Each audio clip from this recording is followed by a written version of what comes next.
আবৃত্তি করছি রবীন্দ্রনাথ ঠাকুরের হঠাৎ দেখা কবিতাটি।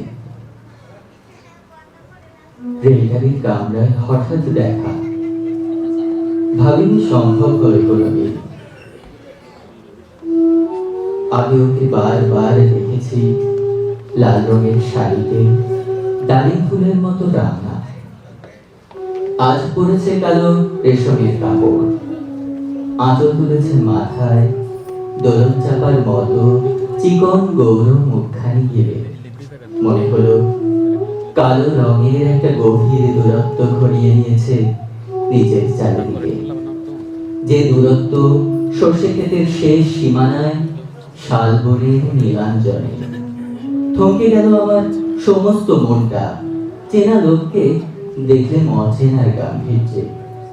হঠাৎ খবরের কাগজ ফেলে দিয়ে আমাকে করলে নমস্কার। সমাজবিধির পথ গেল খুলে, আলাপ করলেন শুরু, কেমন আছো, কেমন চলছে সংসার ইত্যাদি। সে রইল জানলার বাইরের দিকে চেয়ে, যেন কাছের দিনের ছোঁয়াচ পার হওয়া চাহনিতে দিলে অত্যন্ত ছোট দুটো একটা জবাব। কোনোটা বা দিলেই না, বুঝিয়ে দিলে হাতের অস্থিরতায় কেন এসব কথা, এর চেয়ে অনেক ভালো চুপ করে থাকা। আমি ছিলাম অন্য বেঞ্চিতে ওর সাথীদের সঙ্গে। একসময় আঙুল নেড়ে জানালে কাছে আসতে, মনে হলো কম সাহস নয়। বসলুম ওর এক বেঞ্চিতে, গাড়ির আওয়াজের আড়ালে বললেন মৃদু স্বরে, কিছু মনে করো না, সময় কোথা, সময় নষ্ট করবার। আমাকে নামতে হবে পরের স্টেশনে, দূরে যাবে তুমি, দেখা হবে না আর কোনোদিনই।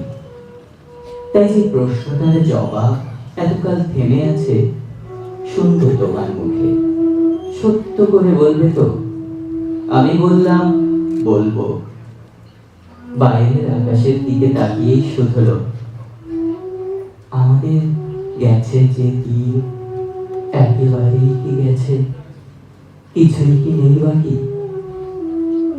একটুকু রইলেন চুপ করে, তারপর বললেন, রাতে সব তারাই আছে দিনের আলোর গভীরে।